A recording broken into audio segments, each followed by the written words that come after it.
दोस्तों, मन अति सुंदर के नए ट्रैक में आप लोग का स्वागत है। आज राधिया और प्रथम को आखिरकार कलावती, मोंटू और उसके बेटे की असली सच्चाई का पता चल जाता है। दोनों मिलकर उनके आधार कार्ड और अन्य महत्वपूर्ण दस्तावेज ढूंढ लेते हैं।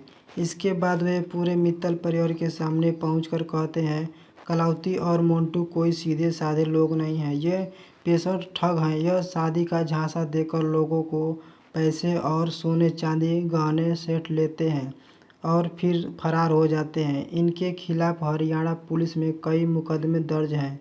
राधिया सभी के सामने मोंटू का आधार कार्ड दिखाते हुए कहती है, अगर यह सच बोल रहा है होता है तो इसके आधार कार्ड पर मोंटू सेठी लिखा होता, लेकिन देखिए इसमें साफ साफ मोंटू ठाकुर लिखा है। इससे साफ साबित हो जाता है कि इसने अपनी पहचान छिपाकर हम सबको धोखा देने की कोशिश की है। राधिया आगे कहती है, अब बिल्कुल साफ हो गया है कि यह तीनों लोग उर्मी की शादी का बहाना बनाकर हमसे पैसे और सोने के गहने लूटकर यहाँ से फरार हो जाएंगे योजना बना रहे हैं। लेकिन भगवान की कृपा से इनकी सच्चाई समय रहते पूरे मित्तल परिवार के सामने आ गई। यह सब सुनते ही मित्तल परिवार के सभी सदस्यों के होश उड़ जाते हैं। किसी को भी अपनी आंखों और कानों पर विश्वास नहीं होता।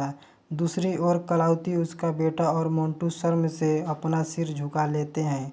वह उर्मी मोंटू की असलियत जानकर पूरी तरह टूट जाती है और उसे देखकर फूट फूट कर रोने लगती है। तभी उर्मी कांपते हुए मोंटू की तरफ देखती है।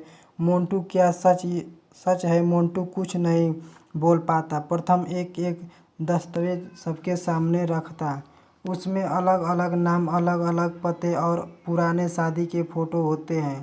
प्रथम कहता है, यह देखिए, अलग अलग शहरों में अलग अलग लड़कियों के साथ शादी की तस्वीरें। हर बार नया नाम, नया परिवार और फिर करोड़ों की ठगी। पूरा परिवार दंग रह जाता है।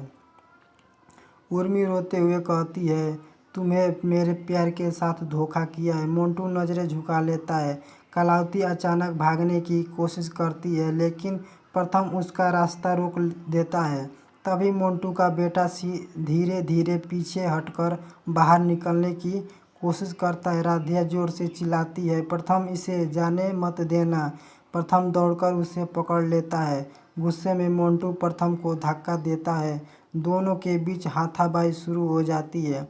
मेहमान घबरा जाते हैं। मोंटू जेब से एक छोटा चाकू निकालकर प्रथम पर हमला कर देता है। पूरा परिवार चीख उठता है। राधिया बिना डरे प्रथम के सामने आ जाती है। चाकू उसके हाथ को हल्का सा घायल कर देता है। प्रथम गुस्से में मोंटू का हाथ पकड़कर चाकू नीचे गिरा देता है। ओमकार और घर के अन्य लोग मिलकर मोंटू को पकड़ लेते हैं। उसी समय कलावती अपने बेटे से चिल्लाकर कहती है, बैग लेकर भागो।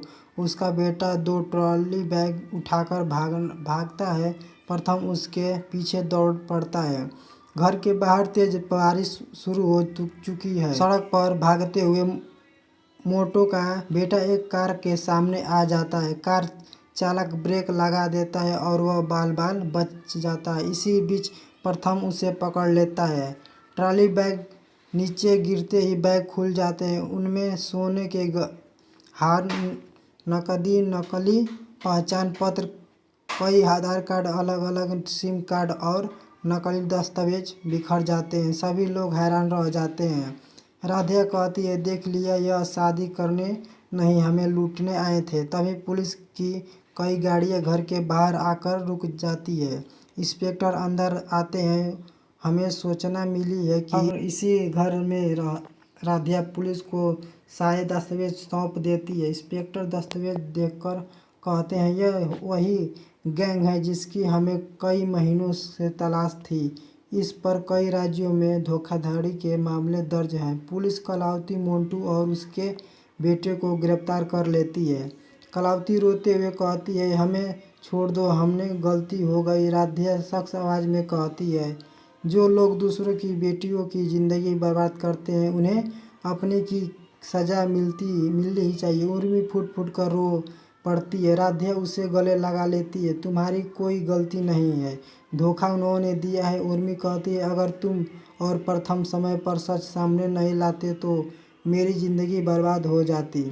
ओमकार भावुक होकर कहते हैं, आज तुम दोनों ने सिर्फ उर्मी ही नहीं, पूरे मित्तल परिवार की इज्जत और मेहमान की कमाई बचा ली। घर के सभी सदस्य राधिया और प्रथम की तारीफ जीप में बैठा मोटू गुस्से से राधिया की तरफ देखकर कहता है, राधिया तुमने हमें जेल भेज दिया, इस अपमान का बदला लेकर रहूँगा। राधिया उसकी आंखों में देखकर जवाब देती है, सच्चाई से बड़ा कोई बदला नहीं होता, अब तुम्हारा फैसला अदालत करेगी। पुलिस जीप वहाँ से निकल जाती है, लेकिन तभी कैमरा जीप के पीछे चल रही है।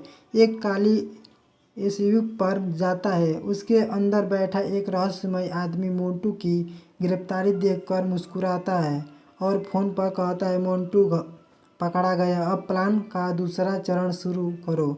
इस बार निशाना सिर्फ मित्तल परिवार नहीं, राधिया और प्रथम और उसकी पहचान अभी छिपी रहती है। दूर खड़ी राधिया को ऐसा महसूस होता है कि खतरा अभी टला नहीं है।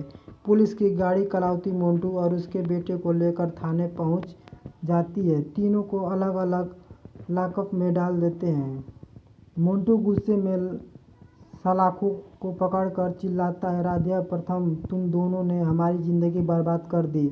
हम